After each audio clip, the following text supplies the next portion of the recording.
Hello again, Andy with Handy Handyman, and we're running through a listing in Marietta today. One of our affiliated agents with Keller Williams has this house under contract and asked us to take a look. After they had their home inspection, the home inspector with Home Probe, which is, they do a great job on inspections, by the way, had a number of issues with this house. Not sure exactly what the situation is with this house. It feels like a foreclosure. They did do some work a few years ago, and then it looks like somebody lived in it. It did have polybutylene plumbing, which has all apparently been replaced. We'll show you that in a second. But at the exterior, we got about 12 or 14 rows of siding right here in this area that's rotted. This is an LP or masonite siding, and you can see the general condition of it. It's just because they never painted the bottom edges, it's been trapping water. So just that little triangle right there is rotted. I'm gonna bounce around a little bit. At the left front corner here of the garage, you can see where this 5/4 by 6 trim board right here under the gutter is rotted. So we'll replace about 3 feet of that. I'll bounce in the garage while I've got a chance here. I guess they forced their way into the garage after the bank took this thing over. You can see they popped the bracket off this aluminum door and bent it a little bit. We can secure that and repair it, so that's not an issue.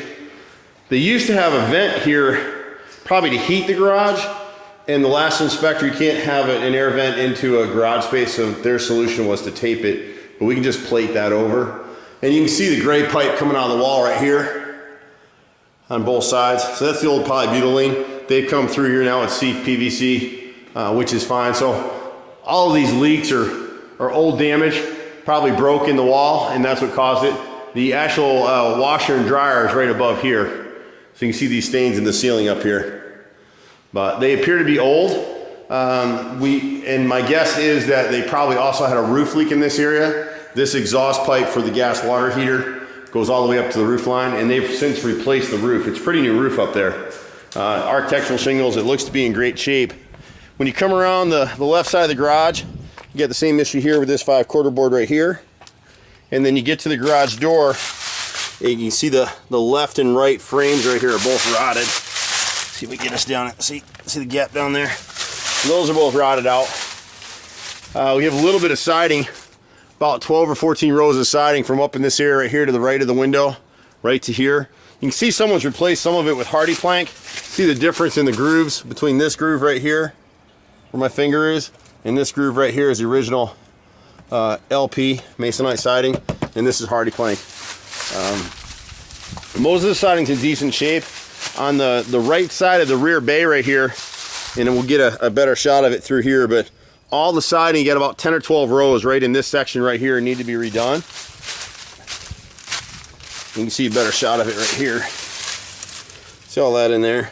And they never flashed this deck. Whoever rebuilt this thing, there's no flashing in here at all. So we would need to add a flashing trim piece all the way across in this area. Right through here, see the huge gap between the deck and the house? So we'd actually bridge that over, put another piece of pressure treated wood in there, but we would actually put a pressure treated plate that'd be cut into the siding. You can see that in some of our other videos, but it'd be cut into the wood all the way around and wrap all the way to that edge.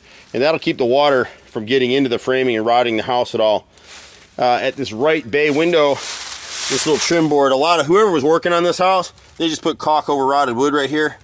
And you can see where my finger went right through the sill and the nose on this window both need to be replaced. On this main window right here, they did the same thing.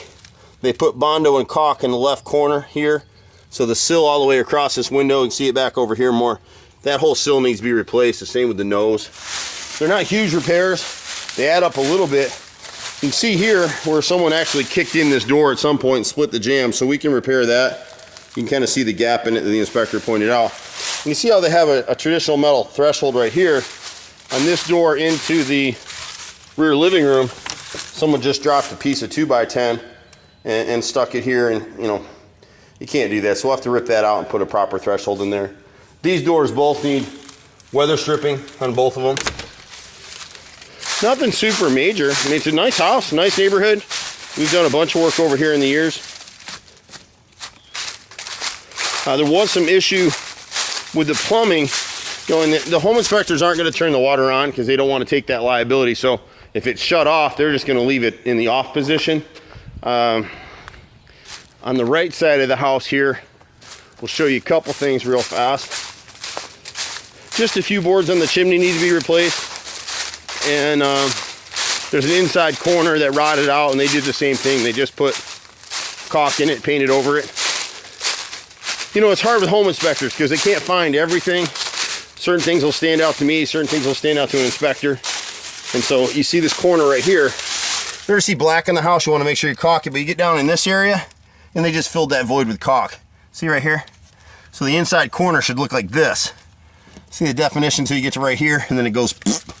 So we need to cut that out, replace it. That was just whoever they had working on this house. You can see they replaced some siding in this corner. They didn't know how to repair that inside corner, so they just caulked it. And that's the problem sometimes with the banks or investors. They get the cheapest contractors out here doing stuff, and that's what you wind up with. So we don't do any of that. A few boards on the chimney. You got one right here. See this right here where it's rotted? But you can see below where they replaced probably the worst ones. There's a few on the front of the chimney. And then when you look at this corner board right here, they didn't know what they were doing, so they pieced in with a piece of 1x4 versus 5/4 board. You see the difference as we go up here. See it? See the gap? So now there's a gap in the siding. Well, every time it rains, the water's running right down and rotting the rest of the siding. So we'll come in and replace. What we'd like to do is run a 5/4 by 6 trim from here, one continuous piece all the way to the top. Otherwise, we got 3 joints, and that's just more leakage. You can see a little bit of a mismatch repair right here in this corner. Again, they didn't know what they were doing, and they didn't want to run this whole section. So we really need to replace the bottom 3 rows on the right side of the house with hardy plank. This is hardy plank. This is the old LP, and they didn't know how to make the cuts and make it right. You never patch in siding like that. Anytime you're doing replacement siding, you run the continuous board unless it's the exact same material. You can see the difference in thickness between that hardy board and the old LP, and it's got a different profile. So whoever did this work is what we call a knucklehead, and it's actually the same on this inside corner. You see how they caulked it through here? So the left inside corner is rotted out too. But it's all fixable stuff. Most of the siding's okay until you get up to the top 10 or 12 rows on the left side of the chimney. Those will need to be replaced as well. And if the home buyer comes through here and caulks all these nail heads, most of this siding's in pretty good shape. You got some peeling paint, you might have a few rotted places that I didn't catch. When you look at the bottom edges from the ground, they're all nice and tight and continuous, the same dimension, except in some areas where you have some peeling paint. So if they can get after this in the next year or so, hand caulk it, make sure every nail hole is caulked, and hand paint it, they won't have to replace the siding. There's nothing inherently defective about this siding, and that's a myth in the industry. You get guys like me coming out, and they'll tell you, oh, you got hardboard siding, you've got Louisiana Pacific or Masonite siding, Georgia Pacific siding, you need to get rid of it immediately. That's not true. That's just a salesman that's hungry for a sale. We've never done that kind of nonsense here. If your siding's in good shape, we'll be the first ones to tell you that. So you can see they put some nice Brazilian floors down in here. There's one near the front door. They didn't season it. So we got a few pieces up here that we need to pop them up, let them cure out, cut them back, and reinstall them. And this floor will be fine. Just touch it up with some stain and you're good. There's been some issues on some of the sink stuff, and so you can see we got nice pressure here. This is the first floor hall bath. We need to fix that stopper right there. And then in here, it had leaked for a long time. This might have been a rental or whatever it was. It's not leaking now, but we can replace this base plate right here underneath. And then we need to secure, you can see that water line's not secure in either one of them. So once we have this up, we'll secure them in place just so you're not causing any leaks in here. The kitchen wasn't as strong. I'm not going to turn that on right now. It doesn't seem to have as much pressure. So this diverter, there's a screen filter up underneath here where my finger is, and that may be clogged. I don't have time to go through that stuff now. Upstairs, they just put some really cheap faucet sets in here. The drains and everything work fine. So we can swap that stuff out. I would get rid of these faucets in here anyway. So the drain needs to be repaired right here, just the drain line. I've run water, the drains are secure, they're not leaking inside. And let me see if I turned these off. These are just really cheap. These are like the cheapest spread faucet mowing set that you can buy. I don't think whoever owns the house now, I don't think they did it. But they never secured them. And then the ones in the master broke. You can see how they're just plastic caps. they're not going to take much herking and jerking around, so I would replace those. Right here on the hall bath tub, we need to just replace this diverter right here, or not the diverter, the stem on the cold water side needs to be replaced. They broke it off. And you can see the hot water side. You got plenty of flow right there.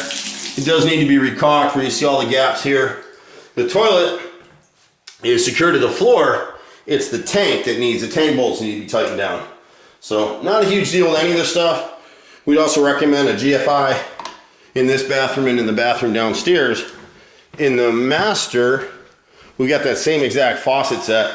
So it looks like they came through here and treated these countertops with a product to get a decent finish on it. You can sort of see my body sitting there. It's the same thing here. I didn't turn these on, but we can. You just need a stem there. If it were me buying the house, I'd replace this faucet set and that faucet set right there. And we'll give you a budget number for that. But these sinks in here are a little bit better shape. And you can see the CPVC plumbing coming up through there. So they've changed everything out all the way through. The bathtub just appears to have debris in the drain. It got pretty good flow off of it right there. And we'll show you something downstairs in a second. We think it was old. I think this may have been a rental and it overflowed the tub at some point. You can see the gap around the tub right here all the way around, so it wasn't caulked and sealed. So I don't know if a water line broke there at some point, but it flooded the downstairs at some point in time. This is all original in here. We got some flow out of it. It seemed like it was flowing pretty good. I'm not gonna turn it back on now because I'll get all wet doing it, but I don't think this had anything to do with the leak downstairs. So overall, it's a nice house. It just needs some cleanup and some love and attention to it, but once you do that, you're in a nice area, depending on what the price is. And then this is the washer and dryer down here, and it's in an unusual spot on the second floor. Really need to have an emergency drain pan under this washer. And we always tell our clients, if you can, avoid doing wash when you're not home, because we get at least 1 or 2 calls a week from people who have flooded their laundry rooms. And just put an emergency drain pan under here just in case. We like the deeper pans, but you got to make sure. A lot of times we go to so many houses, they've got an emergency drain pan that all it is a pan that they stuck under the washer. It's not connected to the drain. So as soon as you fill that up, it's on the floor. So you really have to cut the wall, install it properly, connect it to the drain, and make sure it's flowing properly. And we do that routinely. We do at least one of those a week around here. And let me just show you quick downstairs, that ceiling repair. And that'll give you some good information on this particular house. And patching stipple's tough. We got some great guys, so you can see the obvious difference as you move away. This is the repair, and I don't know you're gonna be able to see it very well, but see this area right in here? So that's actually where where the drywall kind of dipped from the water, and they just patched it back up. They didn't cut and replace any of the drywall. They just tried to patch in the stipple, and they did a terrible job on it. If it were me, I'd want to cut this section out and redo it. And then again, people have gone away from stipple ceilings. We can match this pretty closely, a heck of a lot better than what these folks did over here. So I believe that tub probably overflowed at some point, and that's what caused that. I don't think it had anything to do with the polybutylene. And then here again is that threshold from the inside, just so you can see it. Right in here. So we'll just replace that threshold and be good to go. I'm Andy with HandyANdy. Happy to help you guys any way we can. This window back here, they sealed with spray foam for some reason. So this would all need to be cut free and just make sure the window opens and closes. And then this outlet on the back wall we think is burned out. I didn't have my tester, but it looked like it was burnt. So you can catch us at 770-912-2829. Happy to help you any way we can. Bye for now.